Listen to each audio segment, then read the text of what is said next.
নমস্কার সবাইকে, আপনারা দেখছেন স্মার্ট নলেজ ইউটিউব চ্যানেল। তো বন্ধুরা, এসএসসি সেকেন্ড এসএলএসটির একটা গুরুত্বপূর্ণ আপডেট রয়েছে, অবশ্যই ভিডিওটি সম্পূর্ণ দেখুন। এবং এসএসসি গ্রুপ সি এবং গ্রুপ ডি পদের অফিসিয়াল সাইটে অফিসিয়াল যে অ্যাডমিট কার্ড, তো প্রফেশনাল অ্যাডমিট কার্ড ডাউনলোড কিন্তু শুরু হয়েছে। ঠিক আছে, একটা গুরুত্বপূর্ণ আপডেট। এখানে সম্পূর্ণ ডিটেলস রয়েছে, নোটিশও প্রকাশিত হয়েছে। Uploading of professional admit cards for first SLST NTS 25 13/2/26 এখানে ডেট দেওয়া রয়েছে। তো আপনারা লগ ইন করার পর এখানে সম্পূর্ণ ডিটেলস রয়েছে। তো অ্যাডমিট কার্ড আপলোড করা হয়েছে। তো the admit cards may be downloaded from our website, এখানে অফিসিয়াল সাইট রয়েছে, by log in into the dashboard. তো আপনারা লগ ইন করবেন প্রথমত, তারপর ড্যাশবোর্ডে গিয়ে আপনারা চেক করবেন। তো আপনারা অ্যাডমিট কার্ড ডাউনলোড করতে পারবেন। ঠিক আছে, আশা করি আপনারা জানেন পরীক্ষা বেশি দিন সময় নেই, 1 তারিখ এবং 8 তারিখ পরীক্ষা। তো অ্যাডমিট কার্ড আপনারা ডাউনলোড করতে পারবেন, সম্পূর্ণ ডিটেলস এখানে দেওয়া রয়েছে। তো অবশেষে বন্ধুরা, বিষয়ভিত্তিক ও জাতিভিত্তিক কত শূন্যপদ রয়েছে তার হিসেব বা ম্যাচিং যে ভ্যাকেন্সি রয়েছে, তো স্কুল সার্ভিস কমিশনের কাছে পাঠালো রাজ্য শিক্ষা দপ্তর। মনে করা হচ্ছে আগামী সপ্তাহে বিজ্ঞপ্তি প্রকাশ করতে চলেছে এসএসসি। শিক্ষা দপ্তর সূত্রে খবর, বৃহস্পতিবার রাতে এসএসসির কাছে তালিকা পাঠিয়েছে রাজ্য সরকার। তবে আপাতত মাত্র 500 শূন্যপদের তথ্য পাঠানো হয়েছে। সেখানে কিছু সমস্যা রয়েছে কিনা তা খতিয়ে দেখবে এসএসসি।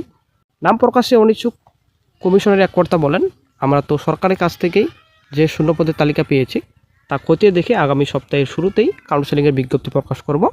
কাউন্সেলিং হবে কেন্দ্রীয়ভাবে বিধাননগরের আঞ্চলিক কার্যালয়ে। যদিও মার্চের গোড়ায় গ্রুপ সি ও গ্রুপ ডি কর্মী নিয়োগের পরীক্ষা হতে চলেছে, ফলে গোটা শিক্ষক নিয়োগ প্রক্রিয়া কবে শেষ হবে তা নিয়ে সংশয় থেকে যাচ্ছে। সূত্রে খবর, সব ঠিক থাকলে ফেব্রুয়ারি মাসের 3য় সপ্তাহে বিজ্ঞপ্তি প্রকাশ করবে এসএসসি। 4র্থ সপ্তাহে শুরু হতে পারে একাদশ দ্বাদশ শিক্ষক নিয়োগের কাউন্সেলিং।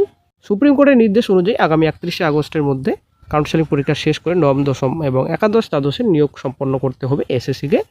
তারাই সুপারিশপত্র দেবে যোগ্য প্রার্থীদের, তারপর নিয়োগপত্র দেবে মধ্যশিক্ষা পর্ষদ।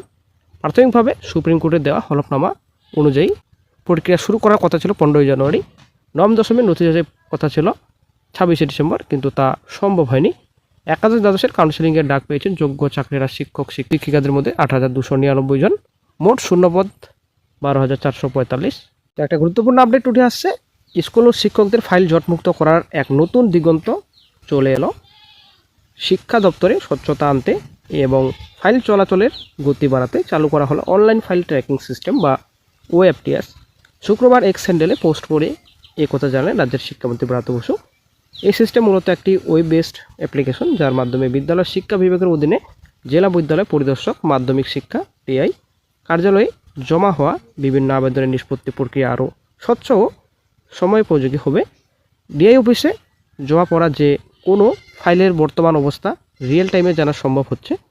এর ফলে শিক্ষক ও কর্মচারীদের পেনশন ও অন্যান্য গুরুত্বপূর্ণ ইস্যুর জন্য আবেদন অযথা পড়ে থাকবে না। এই সিস্টেমের মাধ্যমে কন্ট্রোলিং অথরিটি এবং জেলা বিদ্যালয় পরিদর্শক সরাসরি নজরদারি করতে পারেন, যাতে কাজের বিলম্ব কমানো যায়। মুখ্যমন্ত্রী মমতা বন্দ্যোপাধ্যায়ের নির্দেশে শিক্ষা বিভাগ আরও স্বচ্ছ এবং উন্নততর প্রশাসনের জন্য প্রতিশ্রুতিবদ্ধ বলে জানান শিক্ষামন্ত্রী।